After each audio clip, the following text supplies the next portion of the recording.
Okay, here we are, the eve, literally one day to kick off. And you know what? The field has absolutely refused to choose. Let's dive right into this explainer where we're going to analyze the exact eve of the 2026 Global Soccer Summer.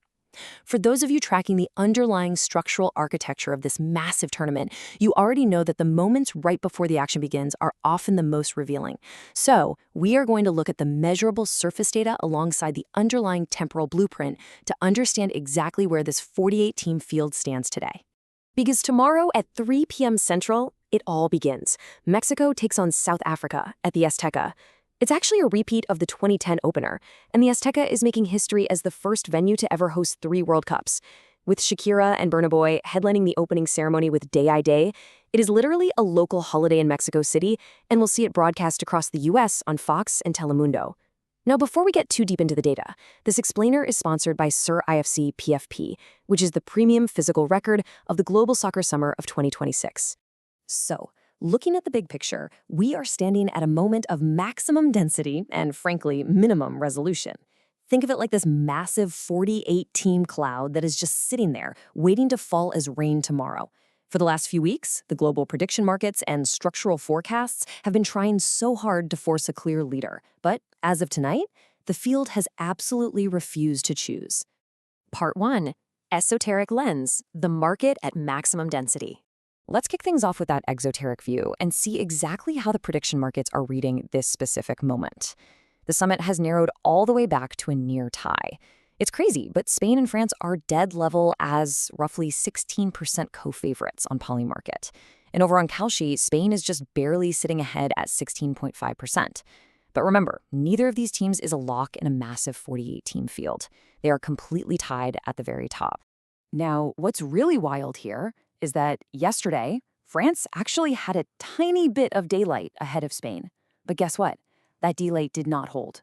The market sits at maximum info and minimum resolution. The seam between Spain's incredible emerging talent form and France's sheer structural depth is razor thin right now. Neither side has pulled clear, and neither has faded. Just behind them, England is holding steady as a clear third at around 11%. And just below that tied summit, the chasing pack is incredibly tight. You've got Argentina at around 8.9%, Brazil sitting at 8 to 9%, and Portugal at roughly 7%.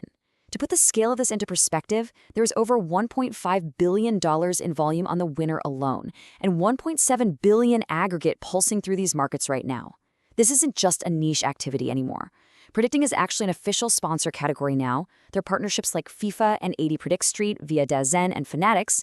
It represents a massive, undeniable cultural read of fan expectation. Part 2. Esoteric Lens, from chaos to clock. Okay, let's shift gears to the esoteric view. Beneath all that market data, the tournament actually operates as a mathematical and temporal system, transitioning from the total chaos of possibility to the strict precision of a single clock. Think of Velimir Klebnikov's unturned boards of fate. It's the idea that all possible futures are laid out on the table right now, but none of them have been flipped over to reveal reality yet. Right now, the field is just pure potential. The decentralized chain has finished its pre-tournament block. Every single node has been priced by the public ledger of expectation, and now it's just waiting for the matches to begin to mine the ultimate leader. It is exactly like 2 top-of-mempool transactions on a blockchain. You've got 2 pieces of data, Spain and France, bidding equally, just waiting for the next block to be processed. We can really analyze this incredible tension through 4 distinct lenses. First, the structural forecasts favor France.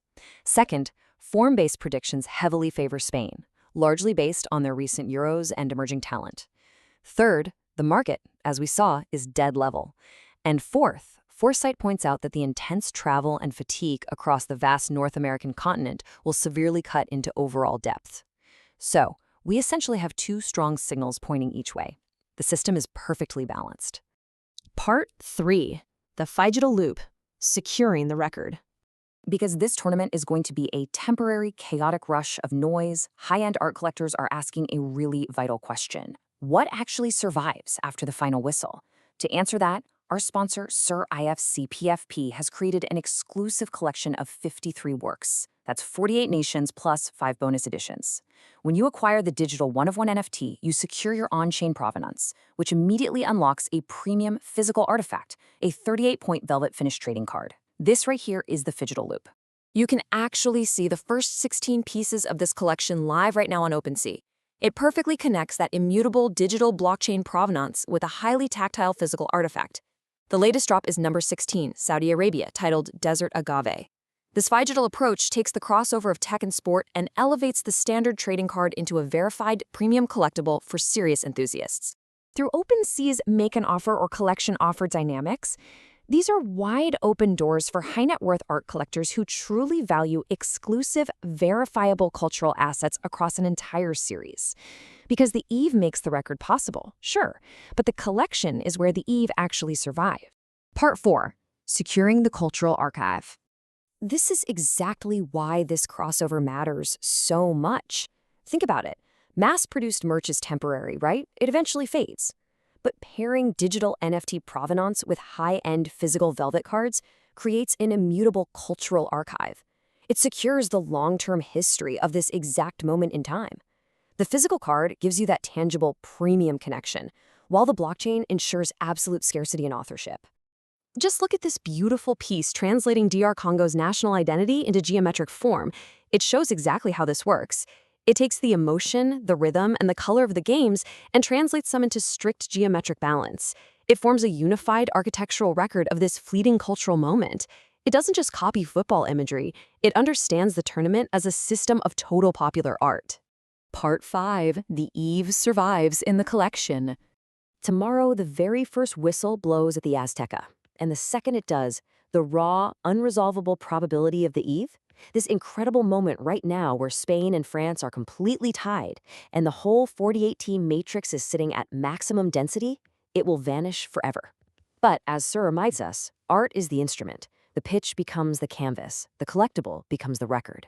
So to sum up this incredible convergence, the forecast models it, the prediction reads it, the market prices it, the foresight feels it, Sir AI keeps it, and one of one shares it. None of tonight's raw, tied data will survive tomorrow's kickoff, but this collection preserves it perfectly. The future is absolutely phygital. So are you going to let tomorrow's data simply fade away, or are you going to explore the archive on OpenSea to secure your exclusive piece of the phygital future? Thank you so much for joining me for this explainer, and enjoy the beautiful game tomorrow.